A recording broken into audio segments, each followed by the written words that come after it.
Today I am talking with Jeff Norris, who is celebrating 20 years as a CFRE in 2023. Jeff is currently on the CFRE International Board, and he is also a member of CFRE International's Grievance Committee and Audit Committee. So thank you, Jeff. Welcome. Awesome. Thanks for having me, Ashley. I really enjoy the chance to share a little bit about my perspectives on CFRE. Excellent. And our conversation today is centered around the value of the CFRE for employers. We often hear from people who are looking to become CFREs that say their employer doesn't necessarily understand the value of the credential and therefore might not support them in earning it. However, Jeff's organization does a fantastic job in supporting folks to achieve their CFRE. So my first question, Jeff, is for employers who are unsure if having a CFRE on their team really matters, what would you say is the value of hiring a CFRE? I think it's going to vary from employer to employer, but I can talk about sort of my own personal perspective. I've worked mainly or been an employer mainly in sort of highly credentialed environments. So right now I work for a hospital foundation where just about every colleague out there in our environment has gone through, significant levels of education and credentialing.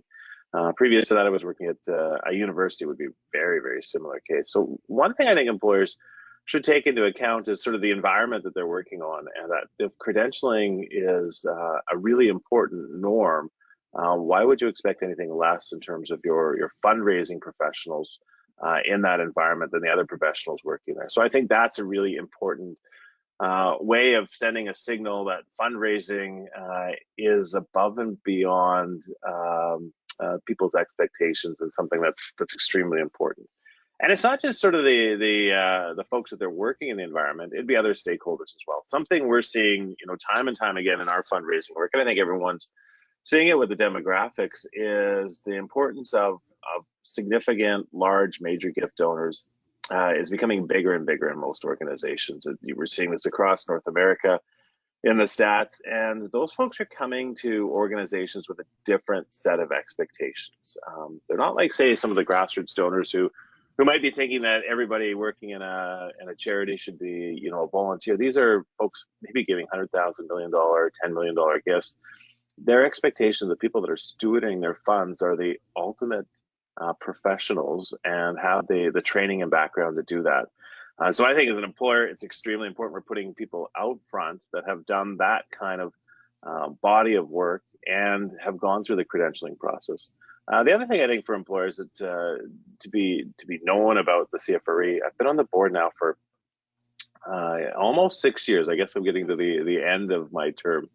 And one thing that really struck me as I started participating in the board is the rigor and the professionalism of the actual certification process itself. This is not some people sitting sort of in a back room deciding, these are the questions that'll be asked in the test, and this is the material that we covered. We've got outside adjudicators making sure that our credentialing process is strong and robust, and professionals from across the world getting input into that process to make sure that it is the best process going forward. So I think those are some big key things that as an employer, they need to keep in mind if they're thinking about why they want CFREs on their staff.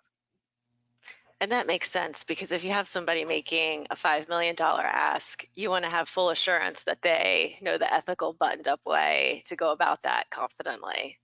Well, absolutely. Like, you would never, hire someone to do, your books if you're a $10 million organization that didn't get a CPA or some sort of accounting credentialing. I'm not sure why you would bring someone in to do that level of fundraising work if they haven't gone through that rigor in that process themselves. Exactly. And how does your organization support staff on their CFRE journey? So our supportive staff that are going off to do their CFRE, I think would embody several different aspects. We would see it as sort of part of their larger professional development journey. So we're really good as an organization in terms of making different investments in folks going out, doing courses, doing seminars, doing volunteer work, getting different experience even within their work they're doing. And it's no coincidence that if you start to look at the qualifications for a CFRE, to go through and be able to get to that place where they're writing their exam, they have to do those sorts of things. They have to go through and make sure that their education is sort of moving forward on a typical basis. They have to make sure that they're taking on a certain level of fundraising projects and other sorts of projects connected to it. And so those are the things that we're supporting them to. And it's nice to have sort of an ultimate goal or destination for folks that are they're coming in new to the profession that they're working towards, rather than bringing those suite of sort of professional development activities and having them all sort of on separate islands where they're not coming together for one great whole. So it's actually much bigger than just the CFRE that we're supporting. But ultimately, when we're able to sort of mentor and work with an employee so that they're in the space where they're going to be able to put their application in and then ultimately challenge the exam, the support comes up in sort of different formats. One, we'll pay for their CFRE application, we'll pay for their exam fees, we'll pay for their recertification when those things come up because we believe it's incredibly important. But we'll also give them some opportunities around who they can connect with the study groups. We're really fortunate within our organization to have old CFREs like me that did it 20 years ago.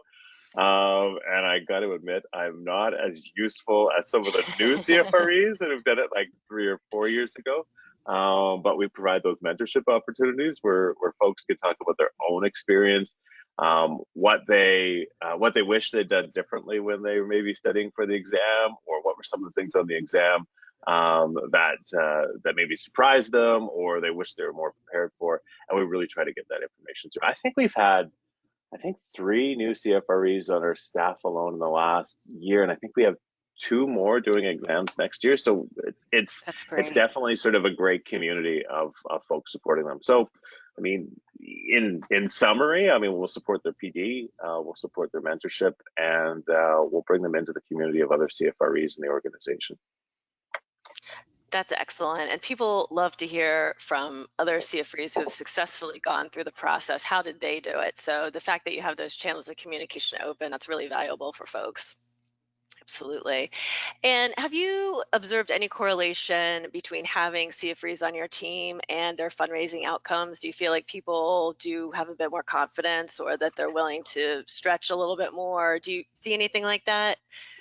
Yeah, I think there's 2 factors, and I probably should have mentioned it in your first question about sort of what employees' expectations are. When someone decides to dedicate the time to moving towards their CFRE, we see that sort of shift, and we get lots of people that come into the fundraising industry from somewhere else. I mean, sometimes it's their first industry that they go into, but often they're coming through somewhere else.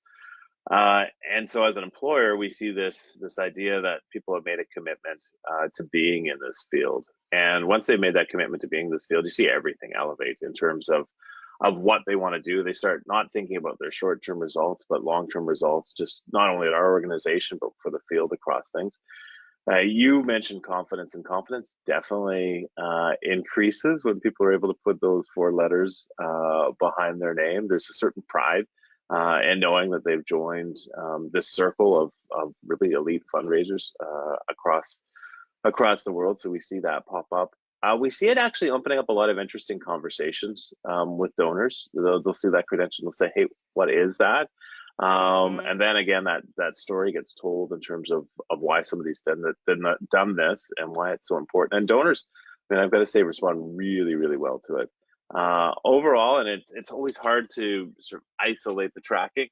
But for us as an organization, the more CFREs we've had on staff, the more money we've raised. Now, I can't put that all the CFRE by any stretch of the imagination, but it certainly builds the bigger picture of we're trying to run an excellent organization, and so we're either developing excellent people that get their CFREs or bringing them into the organization itself. So we see all those things across the board. That's fantastic. And we know that a lot of people, especially millennials and Gen Z, they are actively looking for employers that invest in their knowledge and development, that have robust PD. So that's fantastic for you as well. That's a real win-win to be an employer of choice supporting people with learning, but that's a great retention tool and definitely attracts people. Yeah, it has been definitely an attractor, and it's attracting the right type of people, right? So you look at sort of different things that might attract people to your organization, higher salaries, all those sorts of things. But when you think about it in terms of as for me as an employer, if someone came to this organization because they wanted to pursue their CFRE, they wanted to be better at the type of work they're doing. They wanted to be a professional in their knowledge base in terms of their fundraising work that they're doing. That's exactly the type of person I want to retain and attract to the organization. So absolutely, it's a great carrot for bringing real professionals into our hospital foundation. It's awesome to hear. And now that you yourself are celebrating 20 years as a CFRE in 2023, what impact would you say having the credential has had on your career? Yeah, so it's hard to believe it's 20 years. I remember sitting for my exam, and back in those days, you sat and you wrote a paper exam, and you put it in an envelope, and you waited 6 weeks or 2 months for someone to get back to you to let you know whether you were successful or not. Now you hear in like 5 minutes, you hear it almost immediately after of whether you've done those things or not. It was so important for me to do my CFRE because at that stage, I'd actually been involved with fundraising for about 7 or 8 years, and of course, you needed to go through 5 years of fundraising work to do your CFRE at that time. So I'd sort of Mhm. just gone out of that thing, and I'd made a decision that this was going to be my career. This is the work I was going to do for the rest of my life. So initially, it was a lot of those things that I just talked about, sort of confidence that I knew what I was doing and I was a professional. But as I progressed, particularly as I moved into leadership roles, so the CEO of a couple different organizations. The CFRE was like shorthand for people that don't understand the fundraising field to know that they were hiring a professional. So when I was dealing with, say, a volunteer board of directors or folks from outside the field, and that's who I was interviewing with, as opposed to interviewing with someone who was already a fundraiser, they didn't really know the questions to ask me to know Yeah. whether I was competent. They didn't know the questions, sort of to probe me whether I had a strong knowledge base. But they knew that an organization with a great reputation had asked me all those questions, had taken me through all that experience, and so they could see that that credentialing was there, and it gave them confidence in terms of their hiring. So I do think it was huge in my career and being able to move into sort of those senior leadership roles that I desired to get to. That's great to hear. And there was a CFRE in Ontario that was telling me a couple months ago about how when their organization interviews for fundraising roles, they pretty much put all of the people with CFRE on their resume in one pile and all the people without in another, and they start the interview process with the CFRE pile. So I think we've heard that not just from that person, but anecdotally. So I do think that the CFRE, especially in Canada, where we have the best per capita rate of CFREs, really can help you get your foot in the door places and stand out. No, absolutely. It's we take notice of it right away when we see resumes come across our desk. Excellent. Well, thank you so much for having time to talk with me, Jeff, and also for all of your great service with the CFRE International Board and committees that you sit on. It's been great to chat with you today, and thank you for your insight. Awesome. Thanks for having me, Ashley. I really appreciate it.